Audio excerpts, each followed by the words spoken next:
Bismillahirrahmanirrahim. Assalamualaikum warahmatullahi wabarakatuh. Bismillah, alhamdulillah, wassalatu wassalamu ala rasulillah Muhammad ibn Abdullah wa ala alihi wa sahbihi wa mawalah, amma ba'd. Ikhwani yang dirahmati Allah subhanahu wa ta'ala, dalam kesempatan ini akan kita bahas sedikit tentang bagaimana mujahadah para ulama di dalam mereka mencari ilmunya Allah subhanahu wa ta'ala.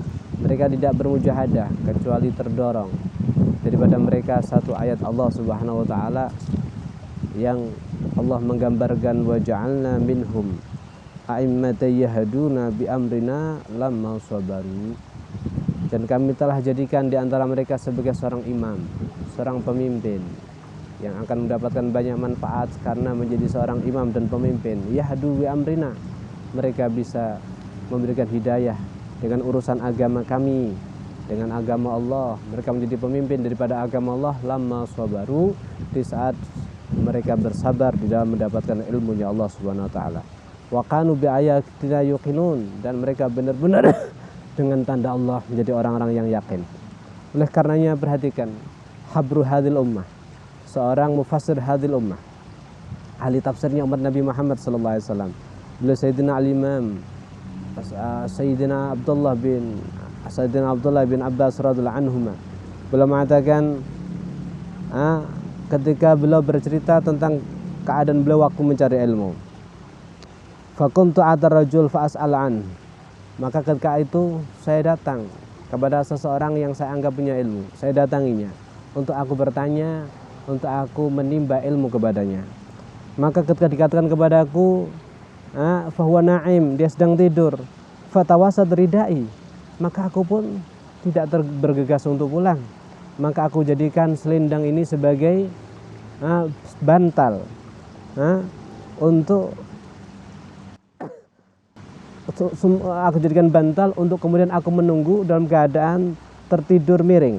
Hatta kharaja ila dhuhur, sampai aku tunggu beliau baru keluar di waktu duhur. Kemudian ketika beliau melihat aku menunggunya, maka beliau mengatakan, mata kunta ya huna ya ibn ammi Rasulillah, sejak kapan kamu ada di sini wahai putra daripada pamannya Rasulullah sallallahu alaihi wasallam? Maka aku pun menjawab, mundu zamanin tawil, sudah sejak daripada tadi. Fayaqulu, maka dia pun mengatakan, bi sama sana'ta, buruk sekali apa yang kamu perbuat.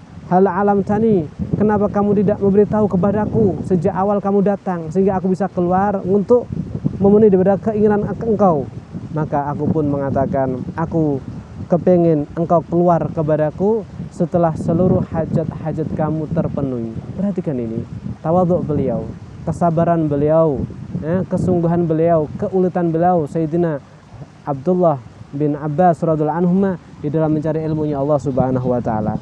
Oleh karena daripada itu, kita juga bisa lihat bagaimana para ulama terdahulu kita, seperti Al-Imam Syafi'i, beliau umur 7 tahun udah hafal Quran. Beliau umur 10 tahun udah menghafal daripada kitab hadis Al-Muwatta, karangan daripada seorang ulama besar ahli hadis Sayyidina Al-Imam Malik ibn Anas radhiyallahu anhu.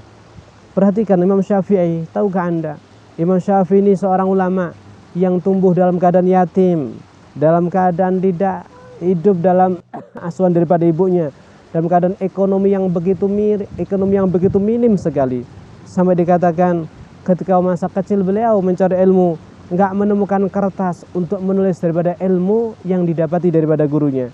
Beliau harus tulis daripada ilmu yang beliau dapat daripada gurunya dengan tulang belulang, ditulis di atas tulang belulang dan semisalnya, ya, sampai menjadi satu ruangan itu tulisan beliau daripada ilmu. Tapi hal itu tidak membuat beliau patah semangat. Beliau tetap eksis, tetap semangat mencari ilmu. Umur 7 tahun sudah hafal Quran, umur 10 tahun sudah menghafalkan hadis Al-Muwatta, dan umur 15 tahun oleh gurunya Syekh Muslim bin Khalid Az-Zanji udah diangkat untuk menjadi seorang mufti. Perhatikan Imam Syafi'i, seorang yang sangat beristihad, yang luar biasa sekali. Bahkan Ar-Rabi beliau mengatakan, lam ara Syafi'i radhiyallahu anhu akilan bin nahar wala na'iman bilail listighali bitasnif. Sungguh saya belum pernah melihat Al-Imam Syafi'i makan di siang hari atau dia tidur di malam hari. Kenapa? Karena sibuknya beliau di dalam tasnif, mengkarang daripada ilmu yang bisa bermanfaat kepada umat Nabi Muhammad sallallahu alaihi wasallam. Sehingga hadirin yang dirahmati oleh Allah Subhanahu wa taala, Imam Syafi'i seorang yang sangat cerdas. Seorang yang dikatakan kalau belajar ilmu kadang-kadang buka kitab tangan beliau yang satu harus menutup.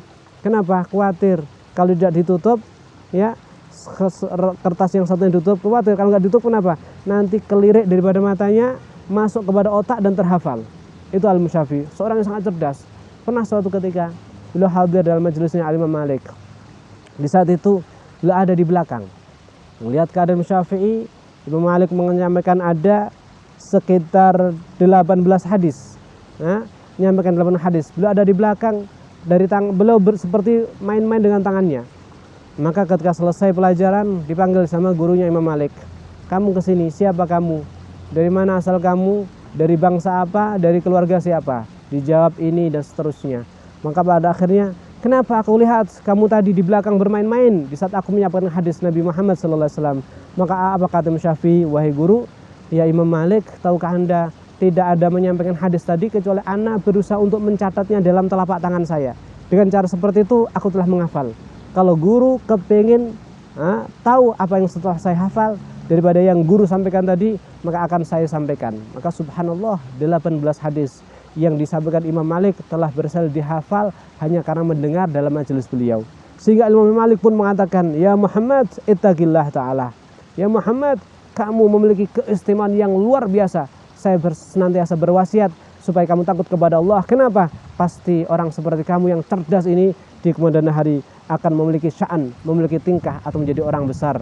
Semoga Allah senantiasa merahmati kamu. Masya Allah. Hakikatnya mereka para ulama kita, para guru-guru kita. Ya, bahkan disebutkan Al-Imam Abu Ishaq Asy-Syirazi yang dikatakan oleh Imam Nawawi dalam beberapa muqaddimah majmu'nya Imam Nawawi. Beliau mengatakan, tahukah dulu Al-Imam Syirazi sebelum pelajaran yang akan dibawakan kepada gurunya telah diulang sebanyak 100 kali.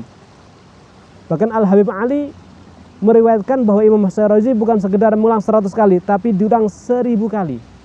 Inilah kesungguhan mereka, semangat mereka. Padahal Masya Allah mereka luar biasa sekali ya, kesemangat mereka. Yang jelas semoga kita bisa mengambil pelajaran daripada semangat mereka. Semoga kita terus akan tidak ada bosannya, akan semangat untuk mencari ilmunya Allah Subhanahu wa taala. Hadza minni wa lakum warahmatullahi wabarakatuh.